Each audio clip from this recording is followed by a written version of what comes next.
Tons of news to get to today here on the Ben Shapiro Show. We're going to get to the NPR CEO completely melting down on Capitol Hill. We'll get to the Trump administration capturing the head of MS-13 in the United States. We'll get to a Daily Wire breaking story about waste, fraud, and abuse uncovered inside the federal government, and episode 4 of the case for Derek Chauvin. So tons of stuff happening here on the show today. If you want even more from the Ben Shapiro Show and the Daily Wire, you need to become a Daily Wire Plus member. Get member-exclusive shows, ad-free streaming, early access to our new releases. Watch premium films and documentaries you're not going to find anywhere else. Connect with a community that shares your values, not one that cancels you for them. Watch anywhere, anytime on desktop, mobile, and TV apps. With new content added every single week, there's always something worth watching. Join the fight right now at dailywire.com/subscribe. So yesterday, there was a big hearing on the Hill involving the heads of NPR and PBS, both of which are, in fact, publicly funded. Well, I asked my friend Perplexity, which is, of course, the sponsor of the show, how much money we, the U.S. taxpayers, spend on PBS and NPR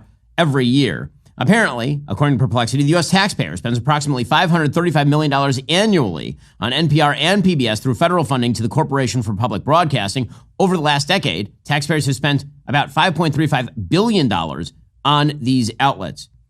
They have very broad listenership. These are propagandistic outlets that have huge listenership.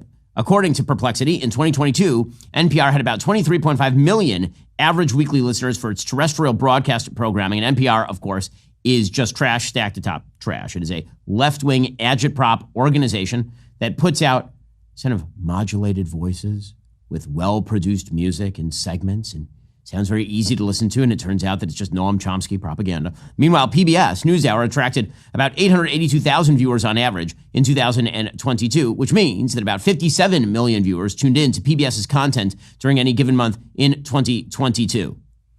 So, again, these are large numbers. 67% apparently of all U.S. TV households, over 160 million people, tune into PBS member stations over the course of a year. Now, that is a decline over the course of time. However, these are big numbers. They are sponsored by you, and they are producing left-wing propaganda. The hearings were led by Subcommittee Chair Representative Margaret Taylor Greene of Georgia, who was grilling NPR CEO Catherine Maher and PBS President Paula Kerger, suggesting that they were both presiding over publicly funded news organizations that hate the right wing, which is absolutely 100% true. Representative James Comer of Kentucky said people who listen to NPR are totally misinformed. I have a problem with that because you get federal funding.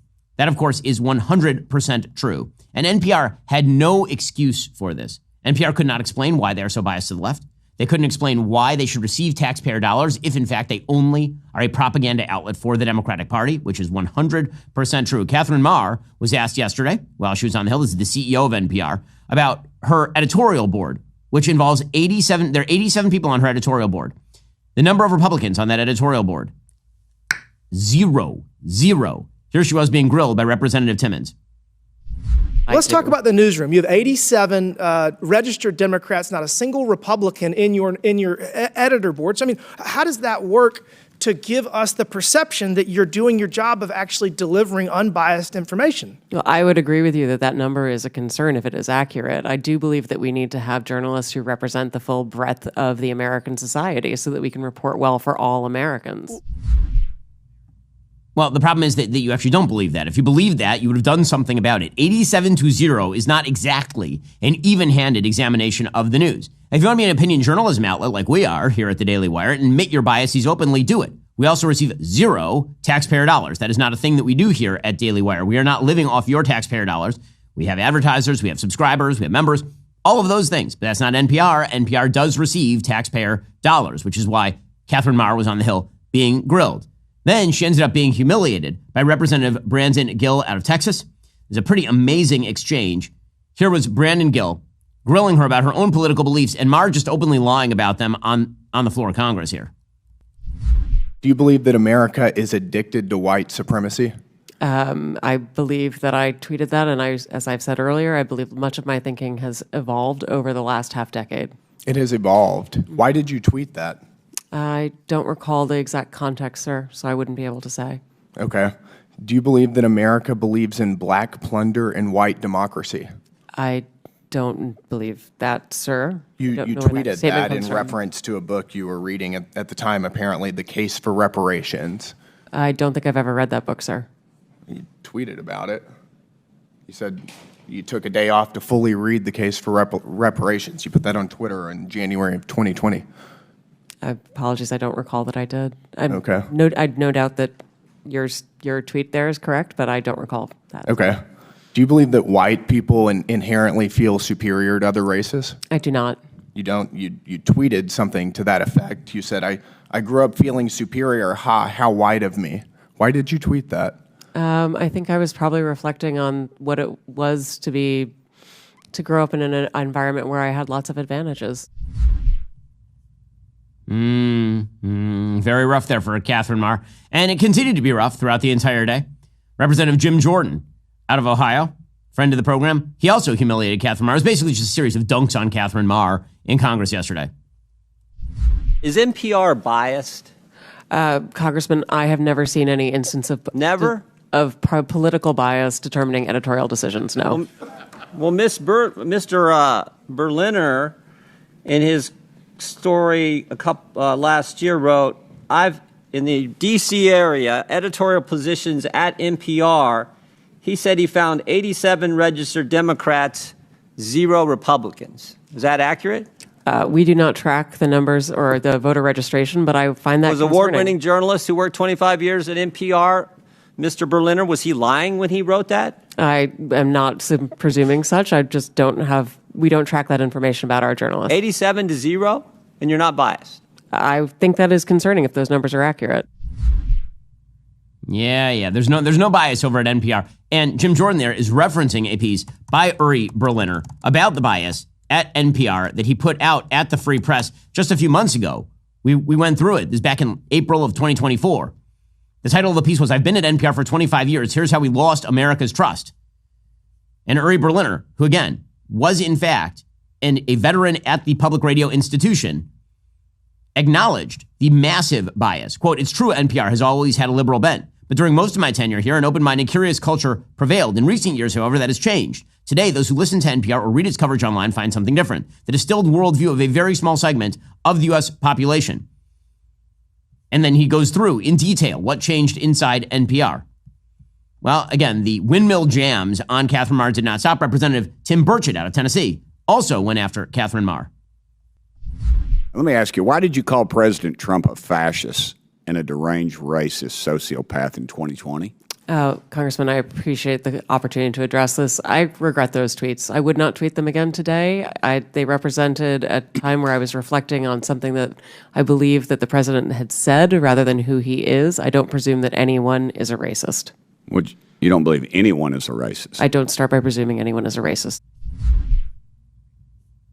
Okay, that's weird because, again, you have said things along those lines. And this is entirely the game that NPR has been playing for literally decades. They say something that is overtly to the left, and then when called upon it, they say, well, I didn't mean that, or you're just missing the context. Why is it that every single error NPR has ever made is in one direction? Literally it's amazing. Including, for example, NPR's decision not to cover at all the Hunter Biden laptop story in the run-up to the 2020 election. You remember this. NPR overtly said, we will not cover this because we do not think it is of importance, which of course is insane since there was a ton of information on there that was of high importance to American voters. Here was Marr now admitting that they should have covered the story. How about this story? October 2020, the New York Post had the Hunter Biden laptop story, and one of those editors, I guess one of those 87 Democrat editors, said this: we don't want to waste our time on stories that are not really stories. We don't want to waste the listeners' and readers' times on stories that are just pure distractions. Was that a pure distraction story? Our current editorial leadership believes that that was a mistake, as do I. Yeah, the whole country knows that was a mistake. Well, yes, it wasn't just Catherine Marr who had a rough time of it. PBS boss Paula Kerger, she was out on the Hill as well, and she was trying to explain there is nothing more American than PBS. And of course, the example that people will use here is Mr. Rogers or Sesame Street, both of which, by the way, are perfectly capable of operating on their own in a for-profit environment. I mean, clearly capable of operating in a for-profit environment. These are two of the most profitable brands probably ever. The idea that you require public broadcasting in order to somehow get Sesame Street on the air is ridiculous on its face. But here is PBS trying to grasp that public money as hard as it can. There's nothing more American than PBS. As a membership organization, our local service is at the heart of our work. Our job at PBS is to support our stations so that local stations can serve their communities.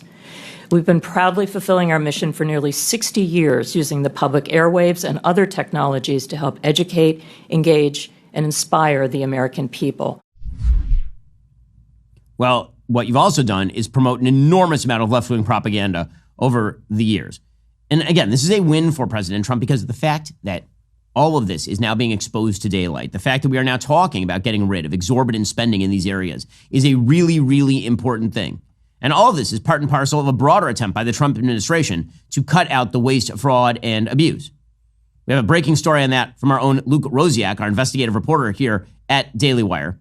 He points out today, quote, a prominent diversity, equity, and inclusion nonprofit declared bankruptcy this month after its board accused its founder and top employees of stealing millions of dollars, according to a Daily Wire investigation.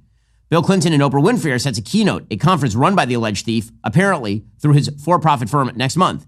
The National Diversity Council filed for bankruptcy March 17th after its board said in a lawsuit that its founder, R. Dennis Kennedy, quote, improperly paid himself millions of dollars from NDC's donor funds. The suit said that Kennedy paid himself a grossly excessive salary while using the nonprofit as a front for his for-profit diversity consulting business called Diversity and Leadership, Inc. The group's 2020 IRS disclosure said Kennedy was paid $450,000 for 10 hours of work per week. In 2022, at the height of corporation DEI hype, Kennedy, Chief Executive Officer Angelis Valenciano, and Chief Financial Officer Jason DeGroot also unilaterally decided they were owed almost $3 million in back pay, and then they paid themselves more than $1 million in donor funds. Board members started to become suspicious, and they figured there was nothing there that justified the payments. Kennedy systematically moved the nonprofit's trademarks and web domains into his own name, and essentially created a fake organization with the same name that would trick people into paying him directly, according to the lawsuit. NationalDiversityCouncil.org now leads to a website of an organization that purports to be the National Diversity Council, listing Kennedy as its founder and no board.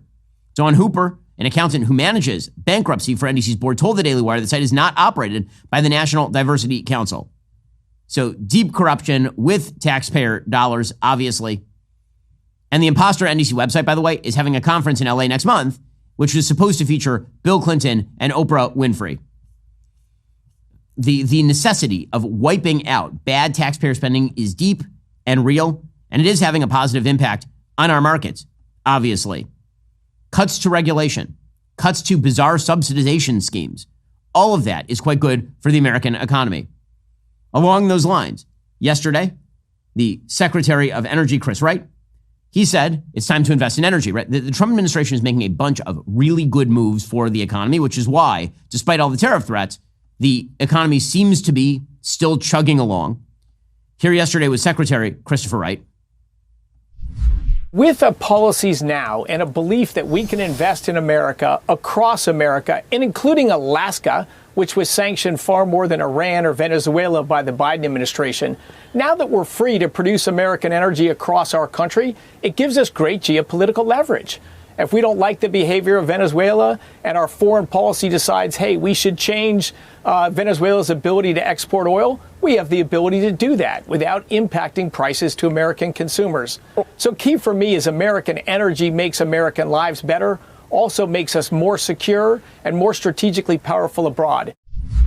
The Trump administration is making a lot of very good economic moves, and those moves, of course, include Doge, which continues to surgically trim the fat from decades of bloated government spending and corruption. Pure Talk, the cell phone company I use for business every day, is cutting the fat from the wireless industry. That's correct. Pure Talk says, I don't think so, to a $100 a month cell phone plan. That's just wasteful. It's irresponsible. Instead, they're offering America's most dependable 5G network at America's most sensible prices. Listen to this. Unlimited talk, text, 15 gigs of data, plus mobile hotspot for just $35 a month. The best part? Right now, you get a free 1-year membership to Daily Wire Plus. Access the entire library of Daily Wire Plus movies and documentaries. Enjoy uncensored, ad-free daily shows, access to Daily Wire Kids programming, and as always, your free Leftist Tears tumbler. With Pure Talk's U.S. customer service team, you can switch hassle-free in as little as 10 minutes. You don't need Doge to cut the fat from your wireless bill. You need Pure Talk. Go to puretalk.com/Shapiro. Switch to Pure Talk at puretalk.com/Shapiro. Get a year of Daily Wire Plus for free with a qualifying plan. Pure Talk Wireless by Americans for Americans. I've been using Pure Talk myself for years. I value, obviously, clarity in my cell phone conversations. Pure Talk provides me excellent coverage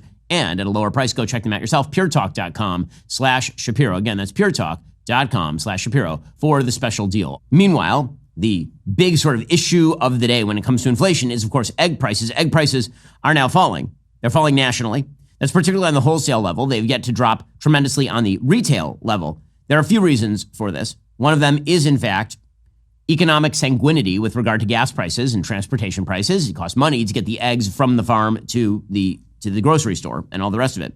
It is also because the avian flu is basically giving out, so fewer chickens are dying. So you have an increase in the supply of eggs, and that is combined with a drop in the demand for eggs because of the high prices, so you get lower prices. Here's President Trump praising the Secretary of Agriculture, Brooke Rollins, over the drop in egg prices yesterday. Eggs were through the roof. If you got to see the Biden chart, it's like a rocket ship, and Trump is like this way. But I gave Brooke the Secretary of Agriculture, and I didn't know it. I didn't know it. She studied that in college. I didn't know that. I was going to give it to her anyway. It didn't matter that she studied, but it sort of helped, right? But she came in and she lowered the cost of eggs by almost 50% in 3 weeks. Okay, so again, all of this is quite good. Now, on the problematic side of the ledger, President Trump yesterday announced that he would be driving up tariffs on non-American made cars. Now, one of the problems with this is that how do you define a non-American made car? An enormous number of cars that have foreign brands on them are actually made in the United States. And so it's unclear exactly quite how this applies as of yet. Here's President Trump announcing it yesterday. And this is very modest. And what we're going to be doing is a 25% tariff on all cars that are not made in the United States. If they're made in the United States, there's absolutely no tariff. We start off with a 2.5% base, which is what we were at, and we go to 25%. And now, what exactly will it apply to? According to the New York Times, the tariffs are set to go into effect April 3rd. They apply to both finished cars and trucks shipped into the United States, even if the majority of parts, for example, are made in the United States. Sometimes they are completed in Mexico or in Canada. And to imported parts that are assembled into cars at American auto plants. The tariffs will hit foreign brands, but they'll also hit American ones because Ford Motor and General Motors build some of their vehicles in Canada and Mexico, and virtually all cars use some foreign-made parts. Nearly half of all vehicles sold in the United States are currently imported. So are 60% of the parts in vehicles assembled in the United States. So you could see a significant inflation in terms of the price of your car. Again, these car parts will cross the border 3-4 times before they actually end up in your driveway. This is, to my mind, a mistake by the Trump administration. I think that these tariffs that are designed to protect quote-unquote domestic industry inflate prices at the cost of American consumers. They create pressures where there need not be pressures. And those pressures are likely to have a negative impact on the economy. So certainly you could get boosts in particular areas of the economy, but understand, tariffs are a subsidy to some at the expense of the others. That is what this is. Stock investors are spooked, according to the Wall Street Journal. The markets plummet every time Mr. Trump proposes a new or higher tariff and rise when he delays or cancels them. But by the way, this is true. You can see it actually in real time. When President Trump does a press conference and it's broadcast on CNBC and you're watching the stock ticker in the corner or on Fox Business, and you watch President Trump talk about tariffs, you can watch the stocks drop in real time as he talks about the tariffs. Whenever he delays them, the stock market goes up again. So it's still unclear exactly what the tariff regime is going to look like when President Trump brings it on April 2nd. He has talked about a significant tariff regime, the same thing for Commerce Secretary Howard Lutnick. The possibility of economic stagnation arising from this, corporate uncertainty, people not investing as much, that is a real problem. The uncertainty is in of itself a problem. When President Trump says, for example, that April 2nd is Liberation Day because of the tariffs, they'll be applied on any trading partner that charges tariffs or imposes other trade barriers on U.S. products, markets start to freak out. And even if he withdraws them, people start to think, okay, I'm just going to hold out my money. I'm going to have some dry powder until we actually know what the hell is going on here. And this is, in fact, a problem for President Trump, and there's no reason to do it. It is a mistake. There's no reason to do it, given the fact that the economy is, in fact, chugging along, and investors are really, really happy with what President Trump is doing on the regulatory side, on the spending side, and on the tax side. Meanwhile, in good news for the Trump administration, huge story today. The top MS-13 leader in the United States was arrested by authorities in Virginia, according to the FBI. According to the New York Post, U.S. authorities have now captured the top MS-13 leader for the U.S. East Coast. The 24-year-old suspect in Woolbridge, Virginia, just south of Washington, D.C., was captured yesterday. Authorities have yet to release the suspect's name. They say he is one of the top 3 leaders of MS-13 in the United States. Both AG Pam Bondi and FBI Director Kash Patel monitored the arrest as it took place on Thursday morning. According to Bondi, quote, they executed a clean, safe operation. The bad guys in custody. Thanks to the FBI, we got one of the worst of MS-13 off the streets this morning.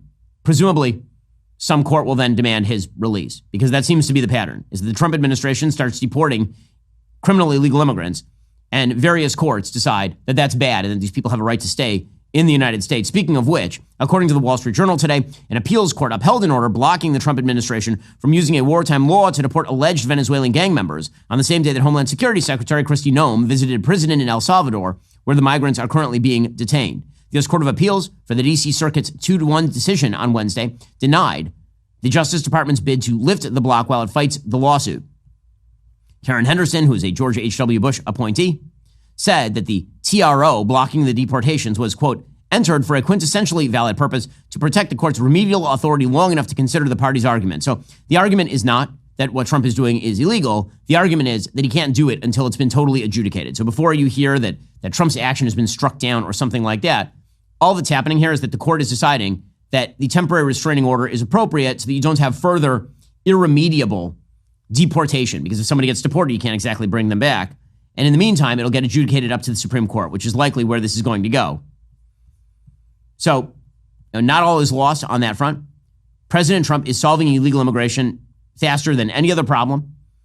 Again, there's a reason why in the polling data, the worries about illegal immigration have dropped precipitously. And that is because at the border, particularly our southern border, illegal immigration is almost non-existent now. Now, speaking of scandals that are really, I think, not scandal, I think most Americans are bored with this. Just to be perfectly frank about where I think most Americans are on the so-called Signal-Gate scandal. This, of course, is all the members of the Trump National Security Team who are having a conversation on Signal about bombing the Houthis.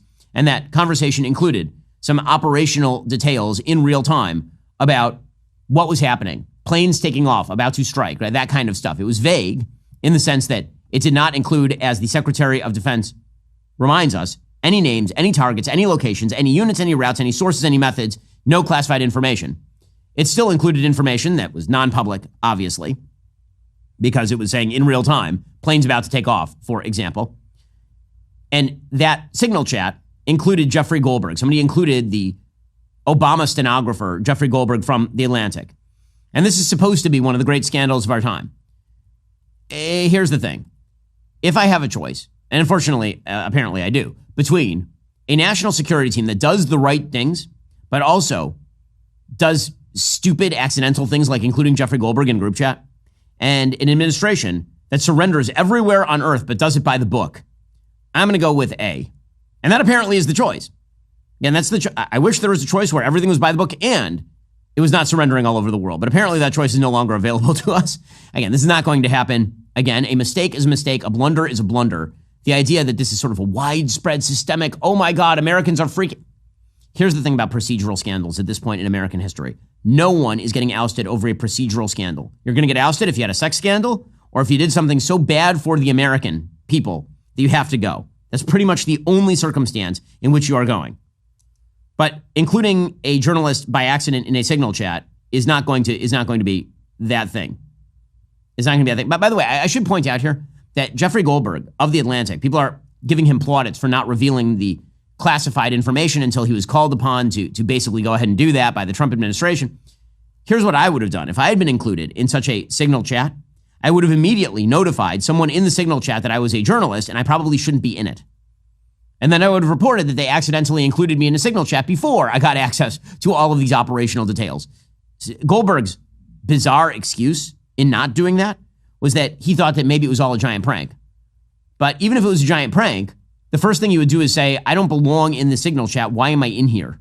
And then you would check it out and go for comment. That's the way you would normally handle it. Well, all of this is deeply confusing, but don't lose sleep over it because there is something deeply satisfying about a good spring refresh. While decluttering and storing away winter items makes a difference, refreshing your bed might be the most rewarding change of all. Boll & Branch's signature sheets, crafted from the finest 100% organic cotton, offer a buttery soft, breathable foundation. Pair them with Boll & Branch's airy blankets, duvets, and quilts for the perfect seasonal upgrade. Boll & Branch's 100% organic cotton sheets were pivotal in my sleep quality from the very first night. I could feel that difference. These aren't just any sheets. They really do have an amazing softness that puts you in instant relaxation mode. What really impressed me is how they get even softer with every single wash. I didn't think that was possible, but after a few months, they felt even more luxurious than when I first got them. Believe me, I've tried other premium sheets before. Nothing comes close to the breathable comfort of these. The best part? They're woven with the finest 100% organic cotton on earth, with designs and colors for every mattress size and bedroom style, so you can find the perfect fit this spring. Upgrade your sleep during Boll & Branch's annual spring event. For a limited time, get 20% off at bollandbranch.com/Ben. That's Boll & Branch, BOLLAND, branch.com/Ben.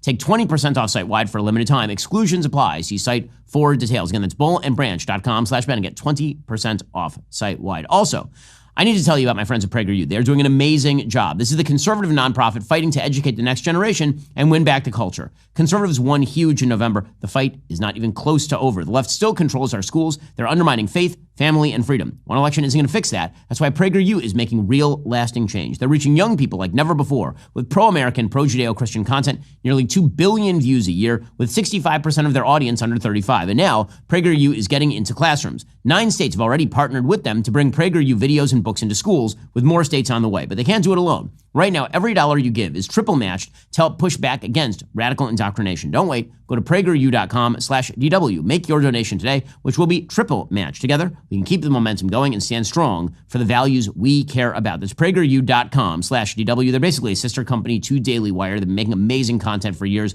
We've helped them. They've worked with us. They're great. PragerU.com/DW. Make your donation today. It will, in fact, be triple matched and make a huge difference in keeping the values momentum going. In any case, President Trump, he understands the bottom line, which is, was the attack on the Houthis successful or was it not? Here's President Trump yesterday. There was nothing in there that compromised, and it had no impact on the attack, which was very successful. It was a very, very successful attack. Then it's an attack that Biden should have done 3 years ago, but he didn't do it because it would have been a lot easier 3 years ago. Okay, well, he's right about that. And in the end, it is what comes out of the oven that matters, not the ingredients that go. If the cookie's good, the cookie's good. That's all. Caroline Leavitt, yesterday, she said that President Trump has confidence in his national security team. Can you say definitively that no one will lose their jobs? No one will lose their job at all because of this signal situation? What I can say definitively is what I just spoke to the president about, and he continues to have confidence in his national security team. Leavitt also pointed out that these were not, in fact, classified plans. Now, the debate over classification status, the reality is the president can declassify anything that he wants. So if the president says this is not classified, then definitionally it is not classified. Should it have been classified is another sort of question. Here was Caroline Leavitt on this topic. Why aren't launch times on a mission strike classified? Again, I would defer you to the Secretary of Defense's statement he put out this morning. There were various reasons he listed, things that were not included in that messaging thread that were not classified. Now, again, the easiest thing to say here would be, okay, we botched it. Whoops. Right? That's the easiest thing. And Secretary of State Marco Rubio essentially said that yesterday. He said, yeah, absolutely, somebody made a mistake.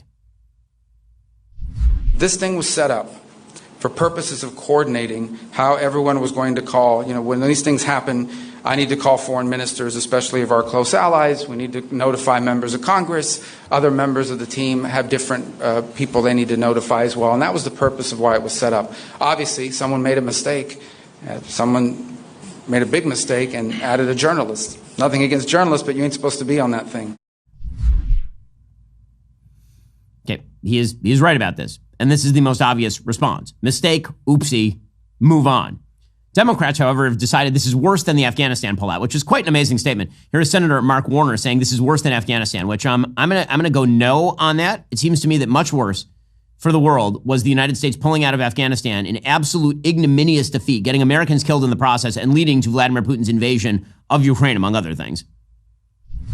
And again, I think there is a little richness of what you said in the fact that if you go back, way back in the old days as well, and oh my gosh, Hillary Clinton was using the wrong email, or Joe Biden's incompetent. Come on, guys.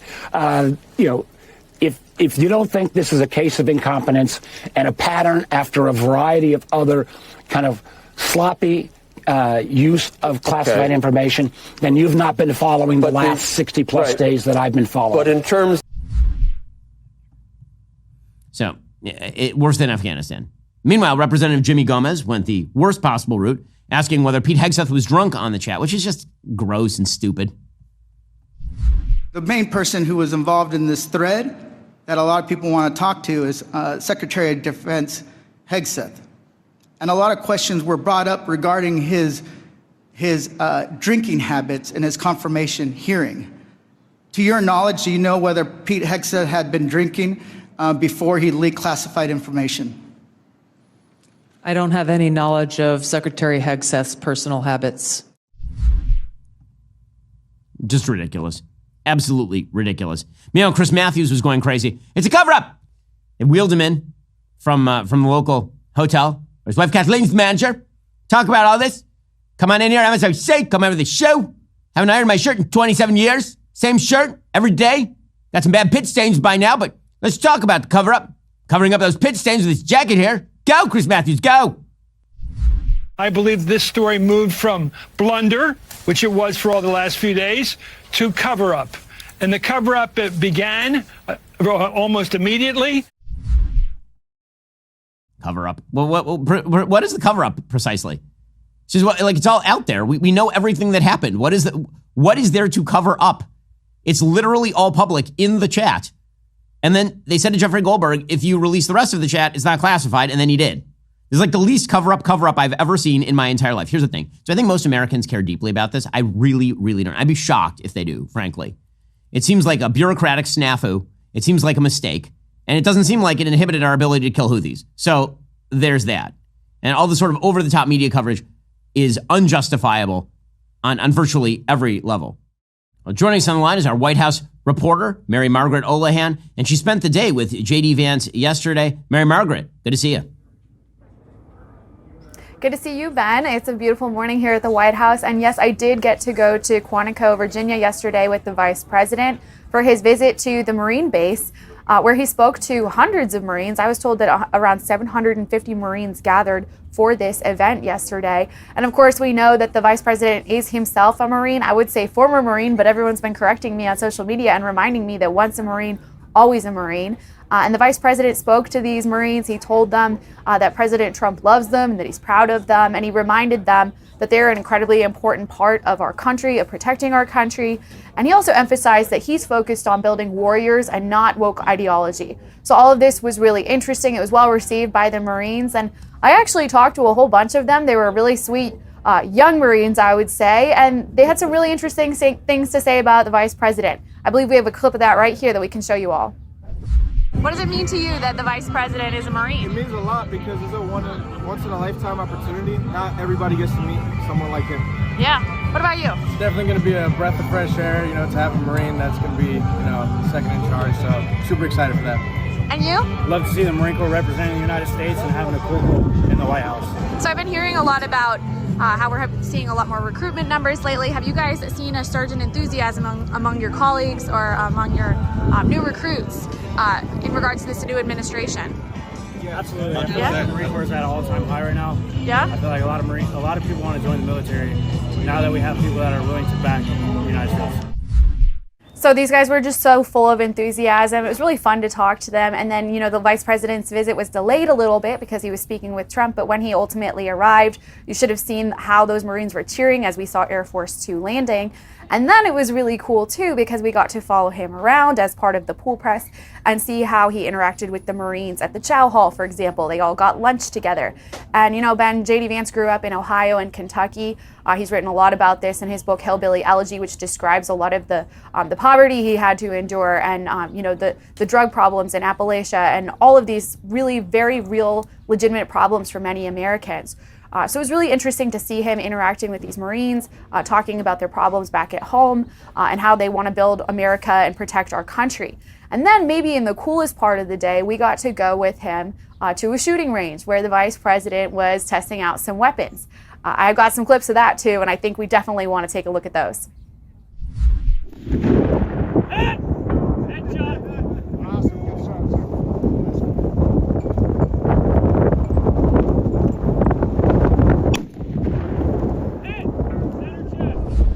Well, it sounds like J.D. Vance was a good shot from the calls that you're hearing on the range. They're shouting, hit, headshot, and all the rest.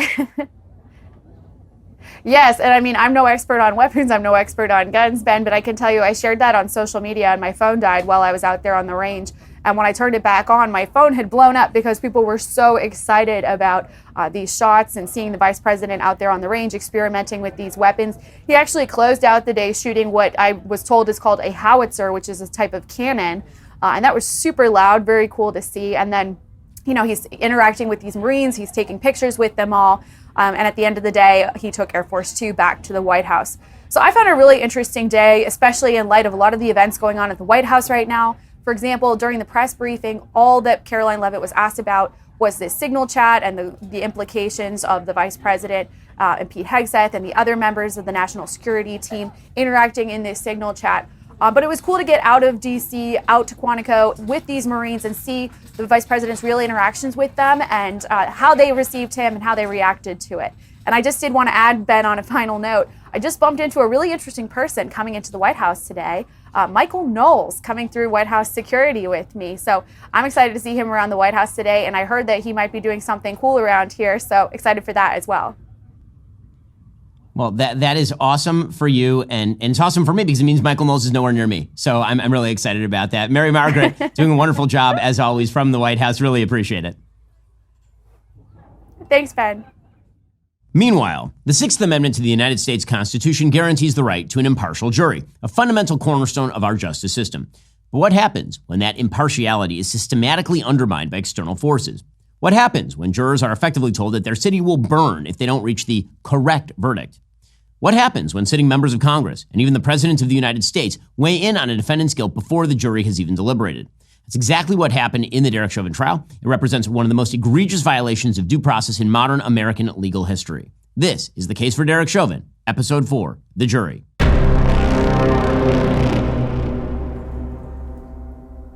The state trial of Derek Chauvin for the murder of George Floyd took place at the Hennepin County Government Center in Minneapolis from March 8th to April 20th, 2021. It was the first criminal trial in Minnesota to be entirely televised and broadcast live, receiving extensive media coverage with over 23 million people watching the verdict announcement on live television. But the reality is that Derek Chauvin never received a fair trial, not because the judge was biased or the prosecutors unethical, but because the entire social and political environment made an impartial jury verdict virtually impossible. As Harvard law professor emeritus Alan Dershowitz has noted, not moving the Derek Chauvin trial out of Minneapolis was a serious constitutional mistake. Judge Peter Cahill, who presided over the case, was appointed to the bench in 2007 by former Republican Governor Tim Pawlenty and was subsequently elected by voters in both 2014 and 2020. His current term expires January 2027. His background includes experience as a prosecutor, criminal defense attorney, public defender, and administrator, notably serving as chief judge and as top deputy to Amy Klobuchar during her tenure as Hennepin County attorney.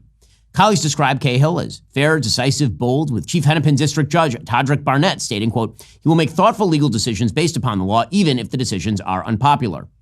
One of the most significant legal errors in the Chauvin case was indeed Judge Cahill's refusal to grant a change of venue. The defense requested the trial be moved from Minneapolis due to extensive publicity, community pressure, and potential for juror intimidation. That request was denied. And as far as change of venue, I do not think that that would give the defendant any kind of a fair trial beyond what we are doing here today. I don't think there's any place in the state of Minnesota that has not been subjected to extreme amounts of publicity on this case. In similar high-profile cases where community tensions have run high, courts typically grant venue changes to ensure fair trials. The U.S. Court of Appeals for the Sixth Circuit even vacated white Detroit police officer Larry Never's conviction in the beating death of a black motorist in 1999, citing intense community pressure and publicity that made a fair trial impossible, despite strong evidence against him. The denial of a venue change in the Chauvin case is particularly troubling, given that Minneapolis was the epicenter of the protests and riots that followed George Floyd's death. The idea that jurors living in this community could remain entirely unaffected by these events defies logic. One of the most revealing aspects of this case, which wasn't made public until February 2021, was that Derek Chauvin had actually agreed to plead guilty to third-degree murder just 3 days after Floyd's death. Under that deal, Chauvin would have served more than 10 years in federal prison. That plea deal fell apart when then Attorney General William Barr rejected it, worried it would be perceived as too lenient by protesters across the country. Think about the implications of this. Barr rejected a deal that would have put Chauvin in prison for a decade because he was concerned about public perception and potential civil unrest, not the facts of the case or the law. The court drew from an initial pool of 326 registered voters in Hennepin County, the very community that had experienced the riots, the very people who'd witnessed their city burning and knew exactly what would happen if they delivered the wrong verdict. Each potential juror completed a 14-page questionnaire addressing their attitudes toward the justice system and police. But here's the kicker. This was all happening as city officials were deliberately poisoning the jury pool. Perhaps the most blatant attempt to influence the jury came not from protesters or politicians, but from the Minneapolis city government itself. On March 12, 2021, right in the middle of jury selection, the Minneapolis City Council unanimously approved a $27 million settlement with George Floyd's family. This wasn't just any settlement. It was the largest pretrial civil rights settlement in American history. As former Hennepin County Chief Public Defender Mary Moriarty observed, quote, "The problem with the settlement timing is that I think $27 million sends a huge message about what the city thinks of Chauvin's behavior." Think about what this communicates to potential jurors. Before a single piece of evidence has been presented in the criminal trial, the city has already determined that Floyd's death was wrongful and that enormous compensation is warranted. The impact was so significant that Judge Cahill had to recall 7 jurors who had already been seated to determine if they had heard about the settlement and whether it would affect their ability to serve impartially. 2 jurors were ultimately dismissed after admitting they couldn't be impartial after learning of the settlement. One juror stated bluntly, "I think it'll be hard to be impartial." Another said, "That sticker price obviously shocked me." Did it move you one direction or the other? I would say especially that dollar amount was kind of shocking to me. That kind of sent a message that the city of Minneapolis felt that something was wrong and they wanted to make it right to the tune of that dollar amount. Judge Cahill described the timing of the settlement announcement as unfortunate, expressing concern it could influence jurors. He stated, quote, "I wish city officials would stop talking about this case so much." As defense attorney Eric Nelson argued in court, the timing of the announcement was incredibly prejudicial. The final jury consisted of 12 jurors plus 2 alternates, 5 men, 7 women, including 6 white, 4 black, and 2 multiracial jurors. But the demographic breakdown masks something far more important, the exclusion of jurors who might question the prosecution's narrative. Juror number 2, a chemist who described himself as a pretty logical person who relied on facts and logic, was precisely the kind of analytical thinker the prosecution might fear. Juror number 44, a healthcare executive who expressed empathy for both officers and Floyd, stating, quote, "I'm sure his death is not something anyone intended to happen," represented a balanced perspective that could threaten the prosecution's murder theory. Meanwhile, juror number 52, Brandon Mitchell, later revealed to have attended a Washington, D.C. rally wearing a "Get Your Knee Off Our Necks" t-shirt, somehow made it onto the jury despite falsely claiming during selection he had never attended demonstrations about police use of force. One prospective juror's voice literally quivered as she told attorneys during jury selection she feared for her family's safety if chosen for the panel. When the judge excused her, she exhaled in relief. The media coverage of the Chauvin case was relentlessly one-sided from the beginning. Before any evidence was presented in court, before the autopsy results were even complete, legacy news outlets had already crafted their narrative. Derek Chauvin was a racist cop who deliberately murdered George Floyd. For jurors, avoiding this coverage was virtually impossible. Judge Cahill repeatedly told them not to watch the news, but as legal experts note, television news is not the only source of information in the modern age. The vast majority of people get their information from social media, online sources, and in conversations with others. The prejudicial effect of this media coverage was compounded by the fact that Judge Cahill refused to sequester the jury until deliberations began. This meant that for the entire trial, jurors were potentially exposed to media narratives, public commentary, and the intense social pressure surrounding the case. As if all of this wasn't enough to poison the jury pool, prominent politicians decided to weigh in on the case before the jury had reached a verdict. The most egregious example came from Congresswoman Maxine Waters, who traveled to Brooklyn Center, Minnesota on April 17, 2021, and told protesters, quote, "We've got to stay on the street, and we've got to get more active, we've got to get more confrontational, we've got to make sure they know that we mean business." We've got to get more confrontational. We've got to make sure that they know that we mean business. When asked what protesters should do if Chauvin was not found guilty, Waters said, "We cannot let these killings continue." This was nothing short of a call for civil unrest if the jury did not reach her preferred verdict. Judge Cahill was so troubled by Waters' comments, he addressed them directly in court, calling them abhorrent, saying, quote, "I wish elected officials would stop talking about this case, especially in a manner that is disrespectful to the rule of law and to the judicial branch and our function." This goes back to what I've been saying from the beginning. I wish elected officials would stop talking about this case, especially in a manner that is disrespectful to the rule of law and to the judicial branch and our function. I think if they want to give their opinions, they should do so in a respectful and in a manner that is consistent with their oath to the Constitution, to respect a co-equal branch of government. The judge even acknowledged that Waters, quote, "may have given you something on appeal that may result in this whole trial being overturned." Senate Minority Leader Mitch McConnell rightly condemned Waters' comments, saying on the Senate floor, "It's hard to imagine anything more inappropriate than her statements." Joe Biden also weighed in before the verdict was announced, saying that he was, quote, praying the verdict is the right verdict and that the evidence was, quote, overwhelming in my view. I can only imagine the pressure and anxiety they're feeling. I'm praying the verdict is the right verdict, which is, I think it's overwhelming in my view. The message to the jurors throughout the trial was clear. The President of the United States believes Derek Chauvin is guilty. Throughout the trial, jurors were confronted with constant reminders of the potential for violence if they reached an unpopular verdict. A high fence was installed around the courthouse, a daily visual reminder of security concerns. On some days, protesters gathered just beyond the fence, holding signs that read, "Convict Derek Chauvin" and "The world is watching." Minnesota Governor Tim Walz activated the National Guard. Law enforcement agencies across the country prepared for potential unrest depending on the verdict. These security measures were not subtle. They sent a clear message to jurors about what was expected to happen if Chauvin was acquitted. Federal authorities even warned in classified briefings that extremists could exploit protests to engage in violence. This atmosphere of tension and potential violence created an environment where jurors likely couldn't help but consider the broader implications of their verdict beyond the evidence presented in court. Judge Cahill took the added step of keeping the jurors' names secret, acknowledging the potential danger they faced if their identities became public. As one juror later revealed, quote, "When we first finished the trial, there were definitely a few weeks where I needed to take time to myself and really recover. I know some of the jurors were having nightmares, were having flashbacks from when you were in the courtroom." Even President Biden acknowledged after the verdict that the jury was, quote, under extraordinary pressure, an obvious admission about the atmosphere surrounding the trial. What we witnessed in the Derek Chauvin trial was nothing short of mob rule. When jurors know their city may burn if they acquit, when they fear for their own safety and that of their families, when politicians signal what the correct verdict must be, when a $27 million settlement makes the defendant's guilt seem like a foregone conclusion, we can't seriously claim justice was served. Opening statements began after jury selection, followed by testimony that lasted approximately 3 weeks.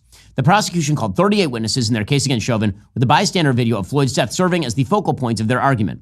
The prosecution repeatedly played this video, combining it with footage from police cameras and having witnesses walk jurors through it moment by moment. Throughout the course of the trial, Judge Cahill made several significant evidentiary rulings that limited the defense's case. Initially, Cahill deemed Floyd's 2007 aggravated robbery conviction and his 2019 Minneapolis arrest as inadmissible evidence, though he later partially reversed that decision to allow limited portions of the 2019 incident as medical evidence. The court also ruled statements from Maurice Hall, Floyd's friend and alleged drug dealer who was with him during the incident, inadmissible as hearsay when Hall invoked his Fifth Amendment rights. Additionally, at the heart of the trial lay a contentious and crucial piece of evidence, an MPD training slide that Chauvin's defense team sought to introduce. This slide included a photo seemingly depicting the very restraint technique that Chauvin used, a technique his defenders argue was standard department protocol. However, the court redacted this critical evidence from the slide. The court's justification for redacting the photo on the slide was procedural rather than substantive. Quote, because Chauvin could not show that he received the training shown on this slide, the district court appropriately granted the state's motion to exclude the evidence for lack of foundation. This ruling prevented jurors from seeing potentially exculpatory evidence demonstrating that Chauvin may have been following his training. However, as Coleman Hughes argues in the Free Press, this rationale misses the broader point. The defense should have been allowed to introduce evidence to the contrary, including an MRT training slide showing an officer with his knee on someone's neck, not as an example of improper technique, but as an example of proper technique.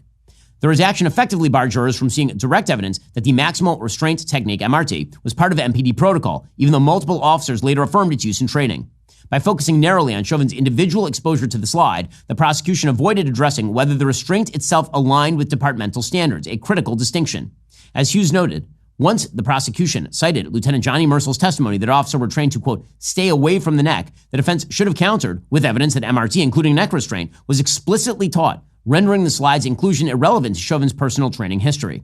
This exclusion arguably deprived jurors of context and needed to assess whether Chauvin's actions violated MPD guidelines or reflected sanctioned procedures.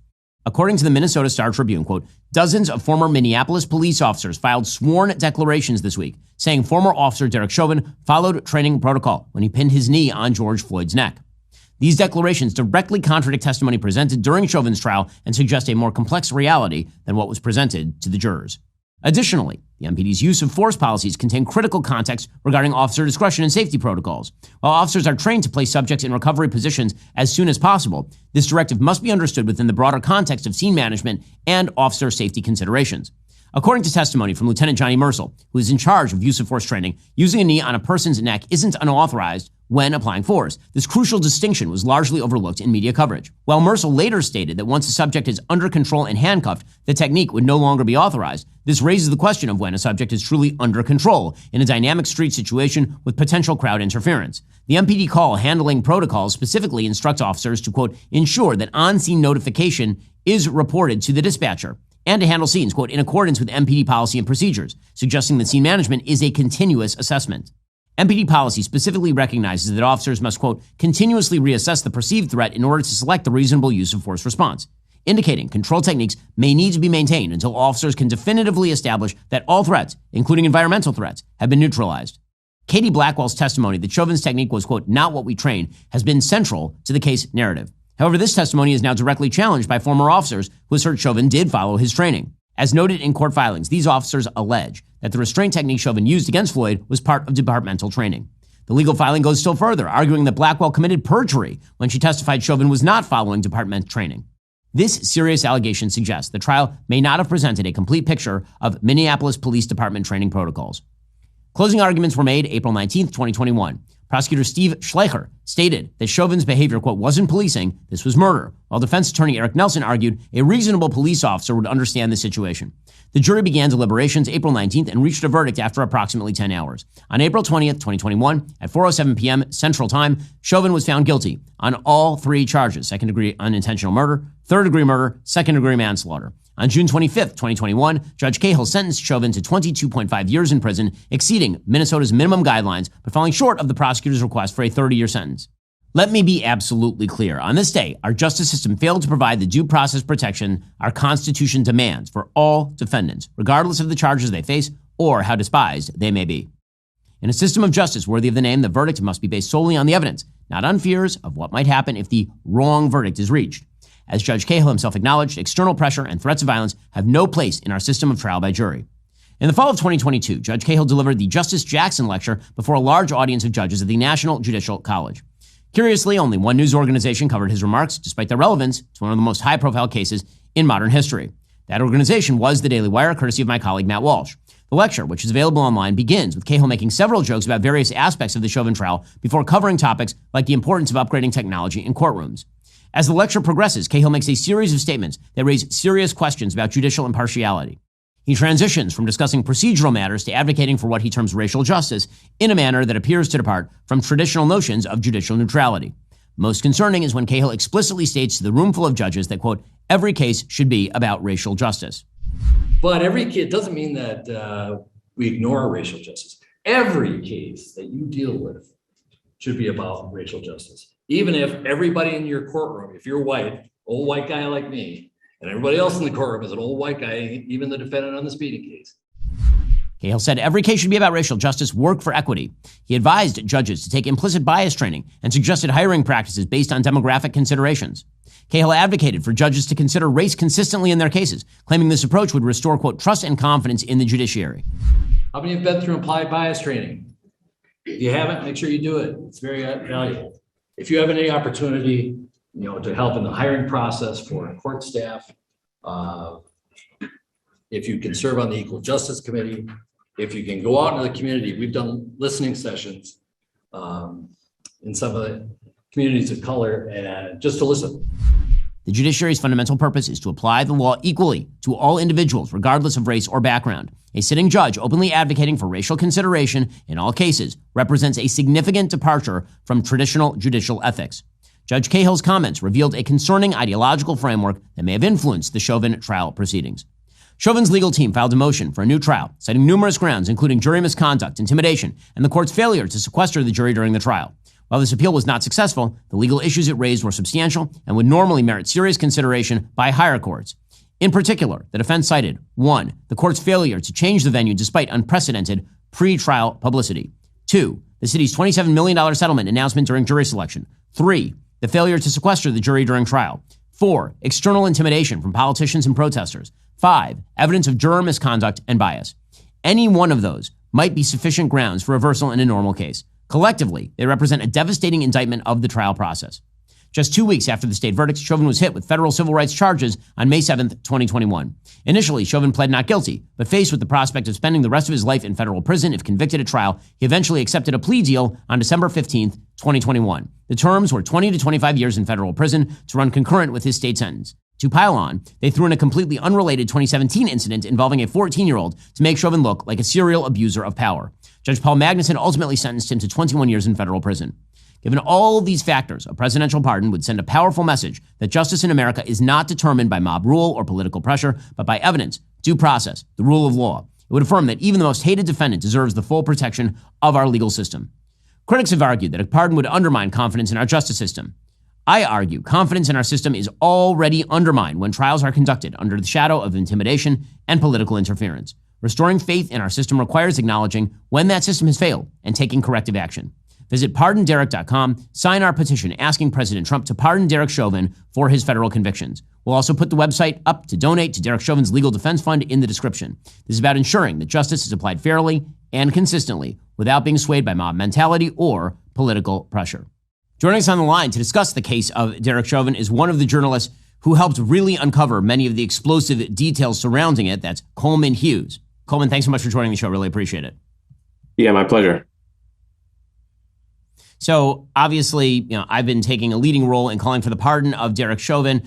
Part of the, I think, transformation in the public view of the George Floyd Derek Chauvin case is the series of articles that you wrote for the Free Press where you analyzed the case in detail. I wanted to go through some of that with folks because the case that you make is that, it's not as though we know for certain exactly how or why George Floyd died, but that's almost the point. If you are in a criminal justice system in which reasonable doubt is the demand, there is no way this case meets the standards of beyond a reasonable doubt. Yeah, absolutely. That's the first thing to keep in mind. As you know, and many people in your audience know, the standard for convicting someone is a reasonable doubt, which basically means there has to be no other reasonable explanation for what happened other than Chauvin murdering Floyd. And so for me, the biggest red flag in this case on the reasonable doubt issue was just the fact that the official autopsy conducted by Dr. Andrew Baker had a theory of Floyd's death that did not implicate Chauvin. This is what people didn't really appreciate, I think, at the time, and people still don't really appreciate. There were two different theories of why George Floyd died. One was positional asphyxia, meaning he wasn't able to breathe, essentially because of all the weight on top of him, and that would be Chauvin's fault if that were true. But the other theory was that he was so stressed physiologically by the entire situation. His heart rate the demand on his heart was such that his heart gave out because of his serious underlying heart conditions, plus all the drugs in his system. So on that theory, it was really the stress of the arrest in general and not the weight on top of him that killed him. And that was the theory of the official autopsy. That's right there. That should be reasonable doubt, in my view. And one of the things that's pretty amazing when you view the original autopsy and all of the medical reporting around it is that this really is not even a coin flip. That the positional asphyxia case is just not really backed by any of the medical evidence in the autopsy, or at least not very much of it. There was no bruising on his neck. There's no bruising on his trachea. The sort of speculation that would have to occur in order to achieve the idea that this was purely due to the weight on his back or on his neck, you'd have to ignore things like the massively enlarged heart, like the 11 nanograms per milliliter of fentanyl in his system. You'd have to ignore the tape, which shows him saying, "I can't breathe," 6 separate times before he is even removed from the car and put on the ground. He's obviously in a state of panic even before he's put into the police car. I'm struggling, honestly, when I look at the autopsies to see where is the physical evidence that the weight alone would have made a person of George Floyd's prior health conditions and excited state and drug use die. That's the part that I have trouble with. So there was no physical evidence. That's why the prosecution brought in a pulmonologist, meaning a doctor who studies lungs, to kind of create a theoretical model of how George Floyd might have died from positional asphyxia. And that's fine. The prosecution's allowed to do that. You can bring in a lung expert. You can say, here's this other theory of how he might have died. But that doctor didn't provide any evidence that refuted the official autopsy. And the official autopsy, it's not just that positional asphyxia, was a little bit there. It just wasn't there at all. Dr. Baker, who did the official autopsy, He had a chance to explain himself multiple times in trial, and he was very clear that he attributed Floyd's death to the stress of the overall interaction and the demands it made on his heart. He didn't a single time mention Floyd's difficulty breathing, and his specialty as a forensic pathologist is determining cause of death, right? So the guy who's paid by the state to figure out what killed Floyd, his theory was not that it was Chauvin's weight on his back.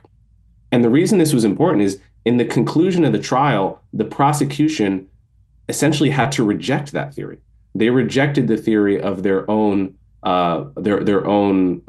pathologist because they knew it didn't implicate Floyd, right? They didn't implicate Chauvin, rather. But if you actually look into it, they had no reason to reject it. There was no other evidence at trial that found a problem with the autopsy. The autopsy was very reasonable, and it just didn't implicate Chauvin.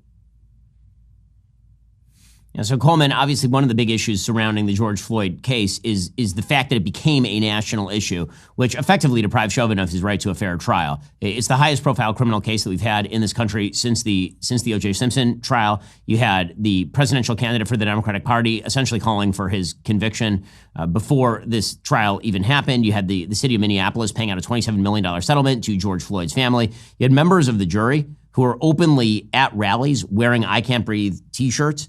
Before the trial took place. You have jurors who afterward acknowledged that there was public pressure on them and that affected their judgment. What do you make of the jury deliberations and the fairness of the trial itself? Yeah, so obviously my position on this has been controversial, and I've been going back and forth with people on the various trial details.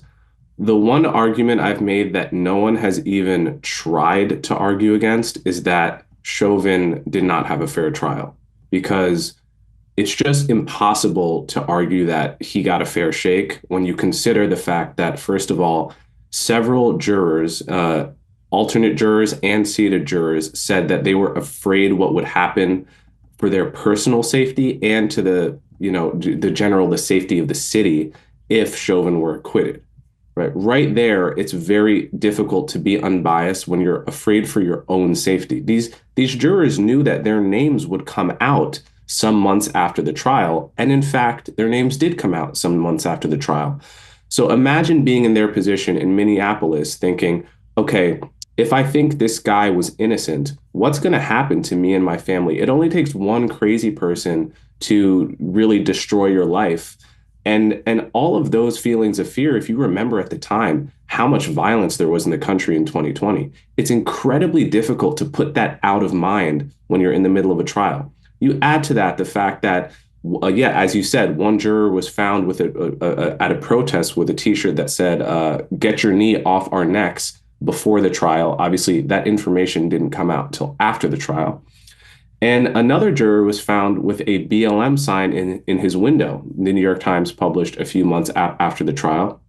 These are not people I would say would be unbiased jurors on a case that's literally about whether someone's knee was on a neck. And about very much about a BLM related issue. So you put all that together, and there's no way that Chauvin got a fair trial. I think, Ben, you went to law school. If you had that as a case study in a law school classroom with the names changed and the topics changed, is there any chance that anyone in class would defend that as a fair trial?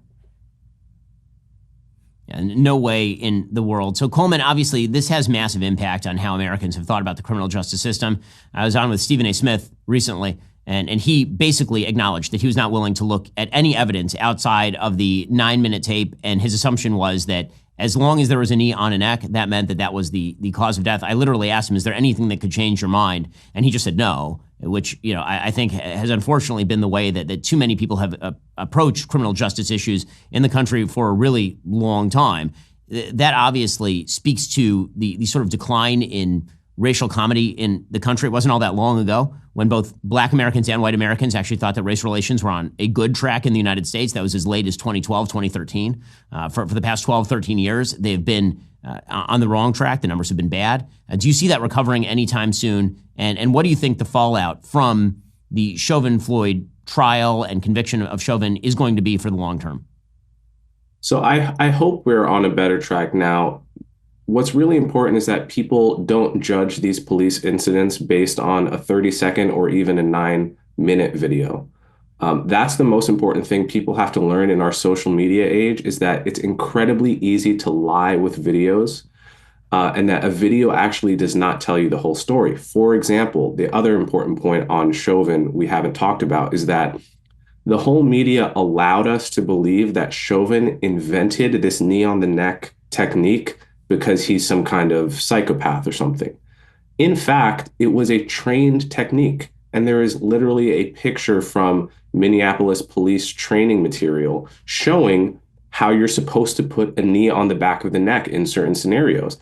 Not only that, they didn't allow the jury to see that picture in the trial. So they essentially allowed the jury, and definitely allowed the American public, to believe that Chauvin was inventing this kind of technique that admittedly looks really rough from the point of view of like a non-policeman.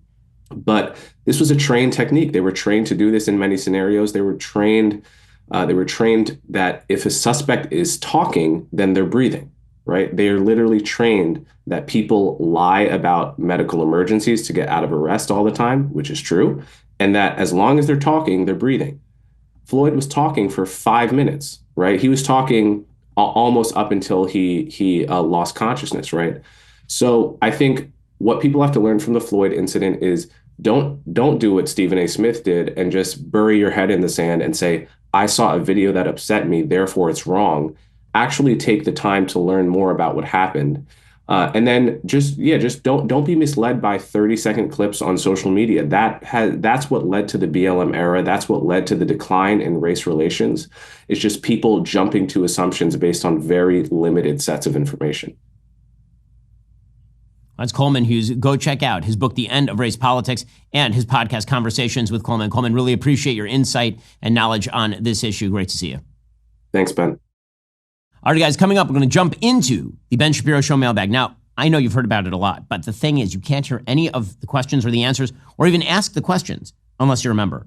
That's just one of the amazing things that you get behind the paywall, but it's an exclusive club and you can only get in by joining Daily Wire Plus. If you're not a member, become a member, use code Shapiro at checkout for 2 months free on all annual plans. Click that link in the description and join us.